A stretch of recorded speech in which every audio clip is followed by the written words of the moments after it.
Assalamualaikum warahmatullahi wabarakatuh. Perkenalkan, nama saya Nurlan Sapitri, NIM PO 71241005, Prodi Sarjana Terapan Kebidanan Poltekkes Kemenkes Palembang. Hari ini saya akan menjelaskan tentang anatomi panggul, anatomi kepala janin, dan mekanisme persalinan.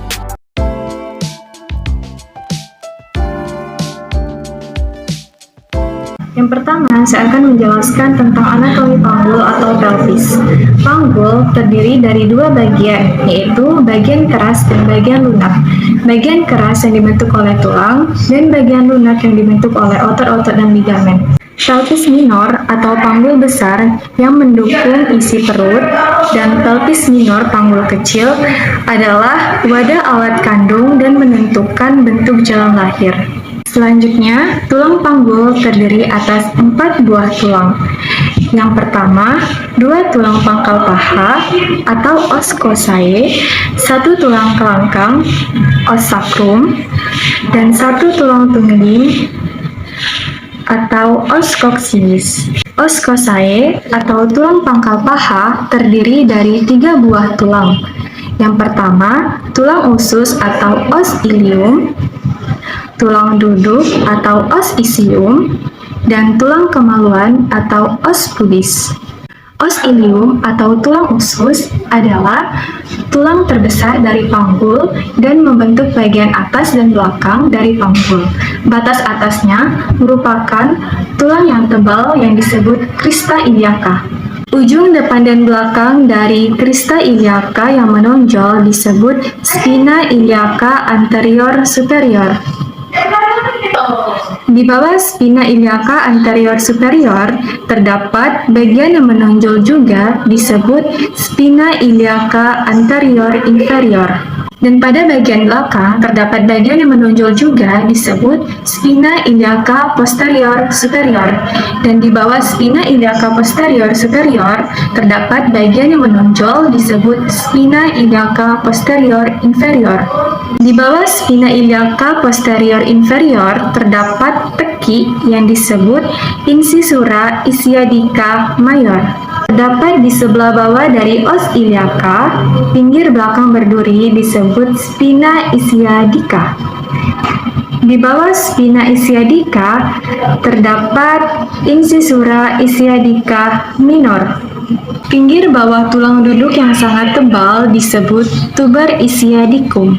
Selanjutnya, os pubis atau tulang kemaluan terdapat di sebelah bawah dan belakang dari tulang usus. Tulang ini membatasi sebuah lubang dalam tulang panggul yang disebut foramen obturatorium.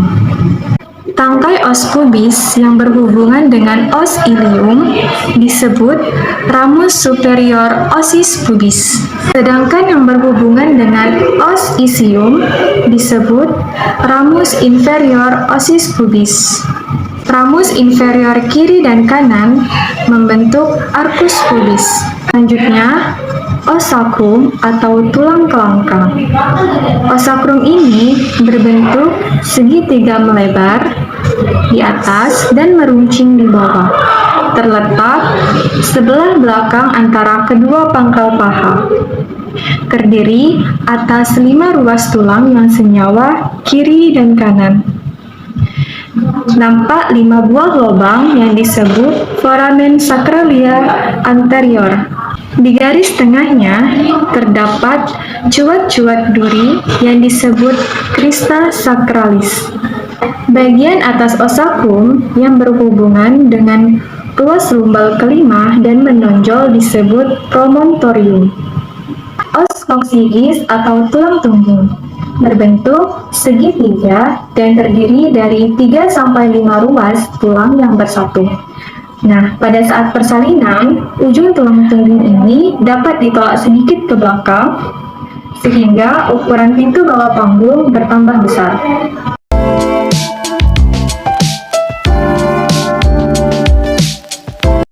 Baiklah, selanjutnya saya akan menjelaskan tentang anatomi kepala janin.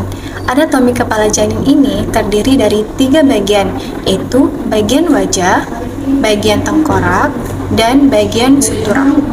Pada bagian wajah ada os orbital atau tulang mata, tulang hidung atau os nasal, tulang pipi atau osigomatikum, dan tulang rahang atas atau os axillaris, dan tulang rahang bawah atau os mandibularis. Selanjutnya, pada bagian tengkorak yang tersusun dari 7 buah tulang, 2 tulang dahi, os frontalis, 2 tulang ubun-ubun, os parietalis, dan 1 tulang belakang kepala, os occipitalis, dan di sampingnya ada 2 tulang pelipis, yaitu os temporal kiri dan kanan.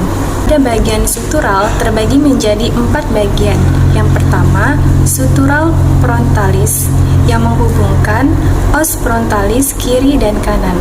Selanjutnya, bagian sagittalis yang menghubungkan os parietalis kiri dan kanan. Selanjutnya, sutura chronoria yang menghubungkan antara os parietalis dan os frontalis. Dan yang keempat, sutura lambdoidea. Sutura lambdoidea ini yang menghubungkan antara occipitalis dan parietalis. Pada anatomi kepala janin ini ada 2 ubun-ubun, yaitu ubun-ubun besar dan ubun-ubun kecil. Ubun-ubun besar ini biasa disebut ubun-ubun mayor.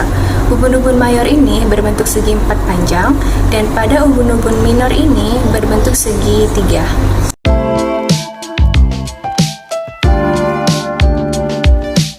Baiklah, selanjutnya adalah mekanisme persalinan normal. Pada mekanisme persalinan normal, terbagi menjadi 3 bertahap. Yang pertama adalah engagement, yang artinya kepala janin sudah masuk PAP pintu atas panggul. Dengan terjadinya kontraksi, kepala akan terus turun disebut descens. Kepala ke dalam PAP biasanya dengan sutura sagittalis melintang dan sejajar dengan jalan lahir disebut synclitismus. Jika sutura sagittalis mendekati promontorium disebut ascletismus. Jika posisi sutura mendekati simfisis disebut ascletismus posterior. Selanjutnya fleksi. Ketika kepala janin mendekati HOG 3 atau mendekati spina ischiadica dan menyesuaikan dengan jalan lahir, maka kepala bayi akan mengalami fleksi, yang mana fleksi itu bagian dagu mendekati dada janin. Seperti ini. Kemudian, karena adanya kontraksi janin akan terus terdorong turun karena terhambat oleh koksinggis, maka terjadilah putaran paksi dalam.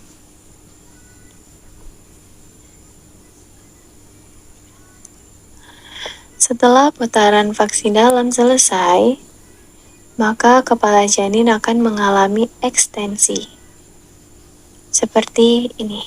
Setelah tahap ekstensi, kepala janin akan lahir.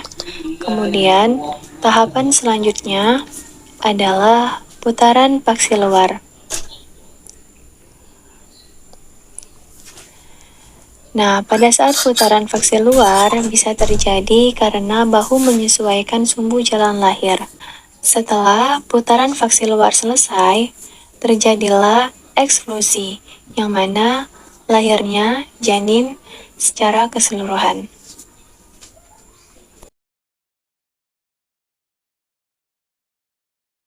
Baiklah, itu saja penjelasan saya mengenai anatomi panggul, anatomi kepala janin, dan mekanisme persalinan.